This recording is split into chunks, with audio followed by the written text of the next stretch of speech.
अरे लॉ और इकोनॉमिक्स क्यों पढ़ने लायक है क्या? तो टाइम पास सब्जेक्ट है तो दोनों, ऐसे ऐसे हो जाता है, उसमें तो कोई दिक्कत वाली बात नहीं। चलिए, हाँ जी, शुरू करें। कुछ भी नहीं करते, कहाँ करा? अभी ये रहा ना, आएगा। उधर भी अपन कह रहे उसमें भी आएगा, ये रहा। डोंट वरी, वो सब तो मेरे ऊपर छोड़ दे, क्या करते हैं। तो जो पढ़ा रहा हूँ वो तो पढ़ ले ढंग से। हाँ जी, चलो। Shri Vineet of New Delhi has a branch at Alwar. Goods are send assuming 25% profit. किस पे ले रहे 25% प्रॉफिट? Selling price. सेल्स का 1/4 यानी कॉस्ट का 1/3। Invoice price and the selling price are the same. Prepare necessary account according to the stock and data and compute the profit of the branch given the following transaction। ये transaction में सारे last class में समझा चुका हूं। मैं यहाँ पर वीडियो को पॉज करूंगा 10 मिनट के लिए, और क्वेश्चन आपको करना है ये। उसके बाद फिर मैं डिस्कस करूंगा आपसे, ठीक है? आपके 10 मिनट शुरू होते हैं, अब करो। तो मैं करवा देता हूं आपको क्वेश्चन, जिनसे हो गया बहुत बढ़िया, नहीं हुआ तो इधर देखो। देखो, इस तरह से हमको ये बोला है, पहली बात तो समझो। हम्म ये स्टॉक एंड डेटा से क्वेश्चन सॉल्व करना है, इसने हमको ये बोला। इसने हमको नहीं बोला कि अकाउंट कौन कौन से बनाने हैं, ठीक है? चलिए, तो करते हैं हम क्वेश्चन सॉल्व।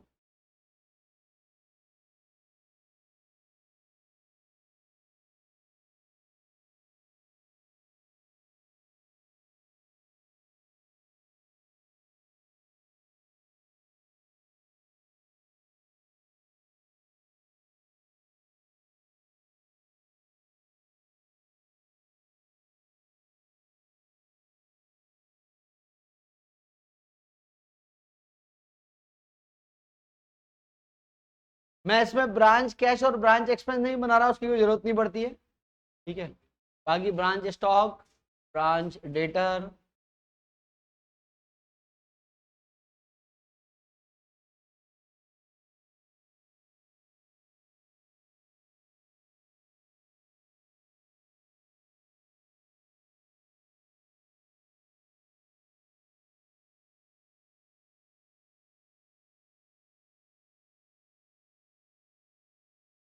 कि आपका जीएसटी भी, देन आपका ब्रांच स्टॉक, देन एक अकाउंट हमारा बनेगा ब्रांच डेटर, ठीक है? 3 अकाउंट के फॉर्मेट तो हो गया, बात समझना। ब्रांच कैश ब्रांच एक्सपेंस की जरूरत नहीं है यहाँ पे, तो 2 अकाउंट वो हट गए। एक हम बना लेते हैं स्टॉक रिजर्व, ठीक है?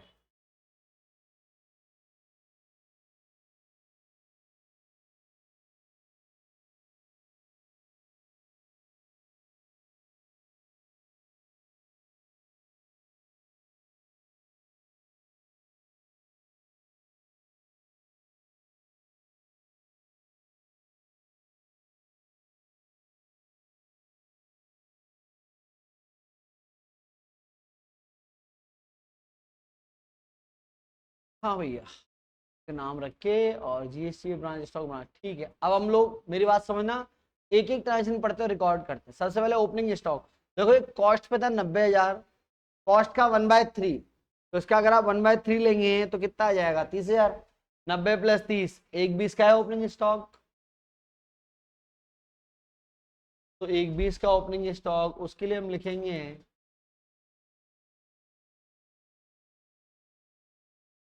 टू बैलेंस पीडी 1,00,000 और 20,000 का आ गया ओपनिंग स्टॉक। फिर डेटर का ओपनिंग 15, क्लोजिंग 18। ये डेटर डेटर डेटर का ओपनिंग कितना? 15, 15 है ना? और क्लोजिंग कितना है? 18।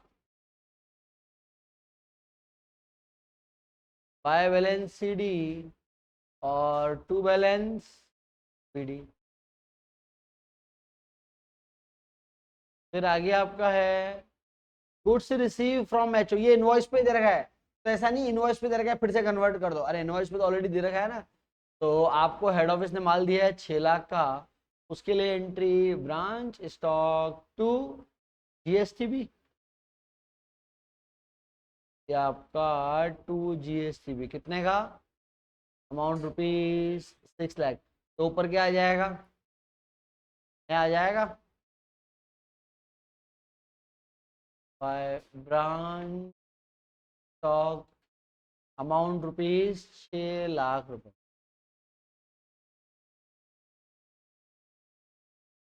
ये हो गया। फिर आगे कैश सेल 4 लाख की, कैश सेल की एंट्री क्या करते हो, branch cash to branch stock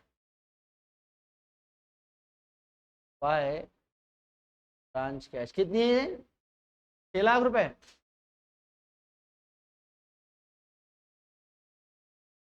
4 lakh है, 4 लाख है।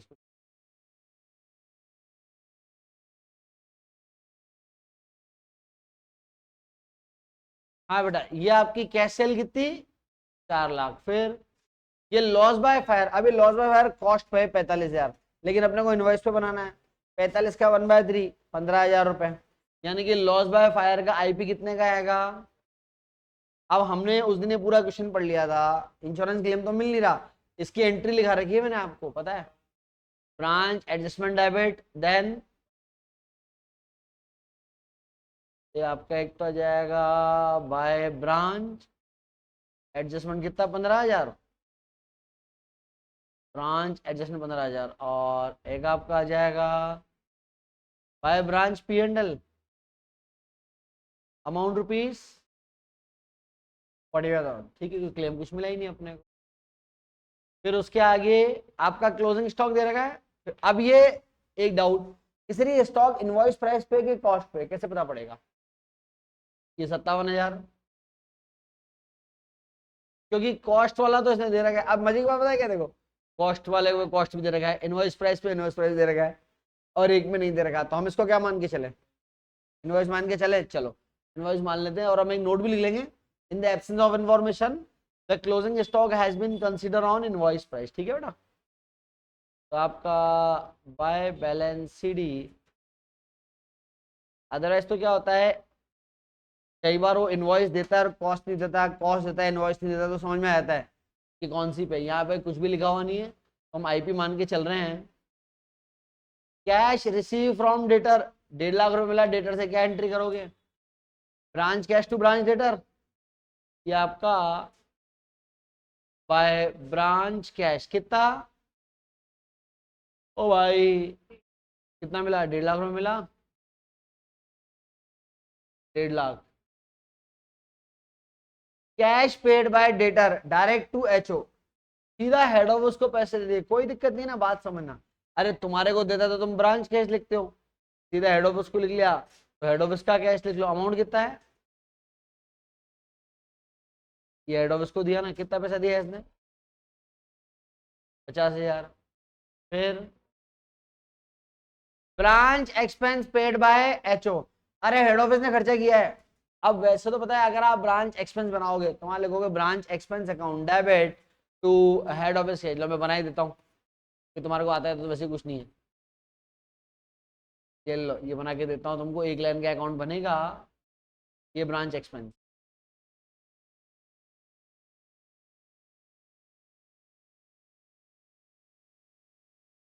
ये आपका ब्रांच एक्सपेंस, इसमें आ जाएगा टू कैश, कितना, कितना खर्चा किया बोलो, खर्चा किया 20,000, ये आपका 20,000 20,000, ठीक है। लो भाई सुनो, लिखना बंद करो यार, तुम लिखने पे ध्यान मत लगाओ, समझने पे ध्यान लगाओ। तो मैंने अभी तक क्या करा है कि जो जो ट्रांजेक्शन मुझे दिए हुए थे वो मैंने सारे फिट कर दिए इस जगह पे। अब मैं जा रहा हूं सबसे पहले स्टॉक रिजर्व की तरफ।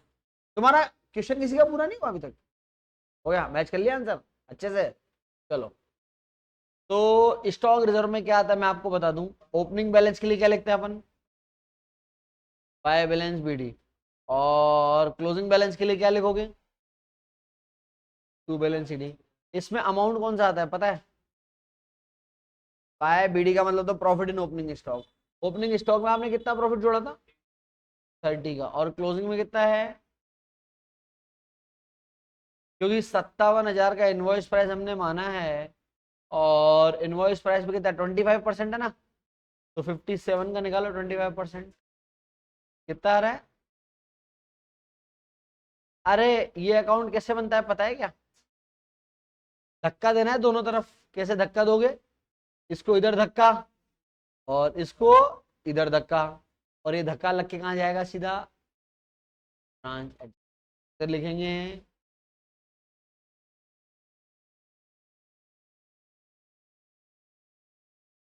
जबरदस्ती नहीं कराया, नहीं तो नशा करके आता है क्लास में भाई, ब्रांच एडजस्टर पता तो कुछ रहता नहीं क्या हो रहा है और क्या नहीं हो रहा। तो तेरे को पता है तेरी फीस जमा नहीं है अभी तक? हाँ याद है क्या? अच्छा ठीक है, मेरे को लगा क्या पता याद नहीं। हाँ जी कोई बात नहीं। तो stock reserve to branch adjustment, opening stock का प्रॉफिट कैंसिल और क्लोजिंग का प्रॉफिट कैंसिल करने के लिए branch adjustment to stock reserve. तो सबसे पहला अकाउंट तो हमने ये कंप्लीट कर लिया, कौन सा? स्टॉक रिजर्व वाला। ठीक है, अब अपन एक एक अकाउंट पे चलते हैं। देखो समझना, सबसे पहले आप आओ डेटर। डेटर में मैं आपको बताऊं, बात सुनना।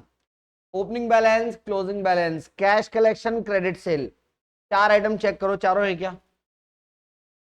क्रेडिट सेल नहीं है, नहीं है तो क्या लिखोगे? To branch stock that comes in balancing figure. हाँ कितना आ रहा है बेटा? 2,03,000, पूरा 2,03,000। चलिए तो ये बैलेंसिंग फिगर में आया, ये हमने कंप्लीट करा। अकाउंट नंबर 2, इसकी क्रॉस पोस्टिंग ऊपर कर लें।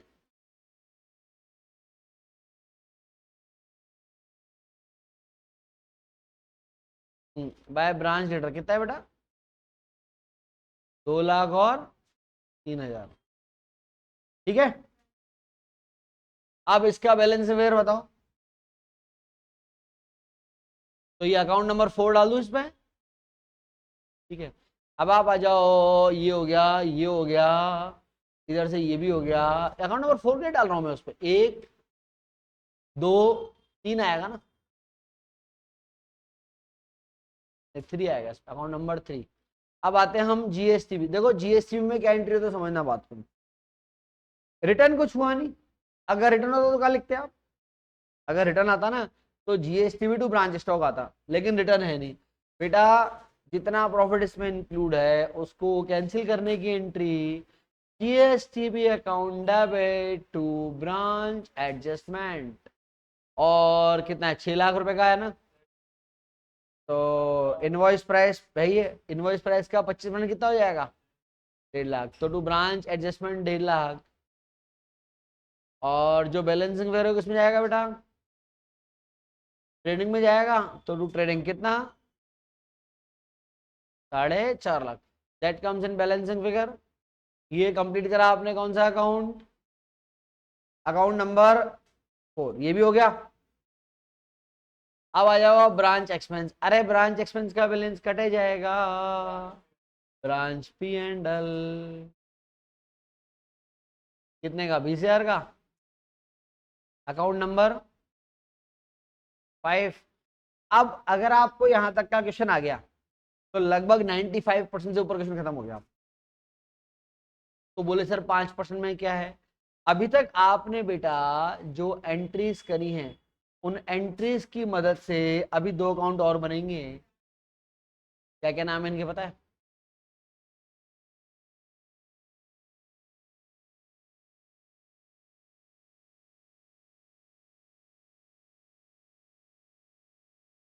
तो एक तो बनेगा branch adjustment,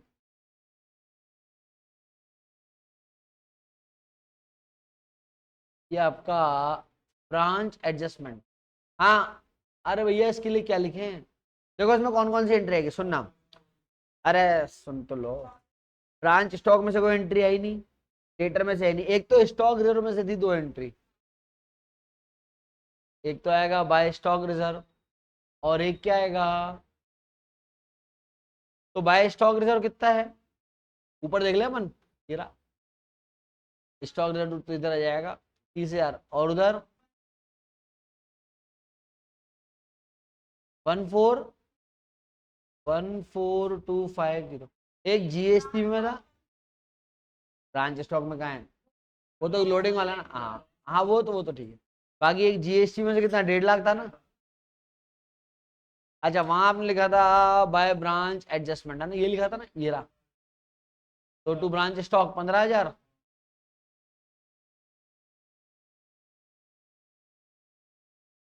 to branch stock 15। हाँ जी, चेक कर लो, डेटर में से कुछ है नहीं, और इसमें से एक अमाउंट ले लिया, इसमें एक P&L में भी जाएगा, और ये हमने ले लिया, ये दोनों एंट्री ले लिया, है ना। चलो, तो इसका बैलेंस कहाँ जाएगा? अरे कहाँ जाएगा तो बता।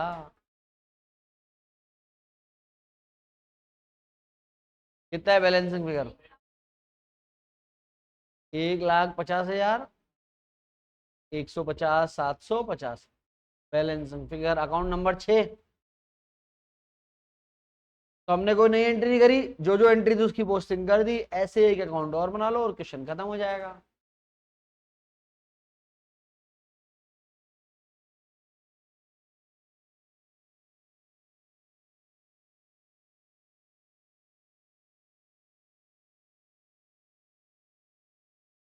ये आपका ब्रांच P&L, तो ब्रांच P&L में एक तो ये आ जाएगा बाय ब्रांच एडजस्टमेंट, 150, 750। अब एक तो आपका वो ब्रांच एक्सपेंस के लिए आपने लिखा था बाय ब्रांच P, कितने थे?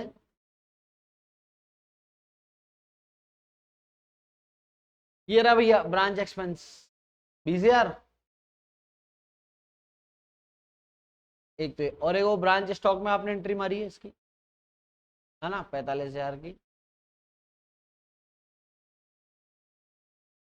ब्रांच स्टॉक 45,000, ठीक है। तो बैलेंसिंग फिगर कहाँ जाएगा? जनरल P&L, ये टू P&L कितना?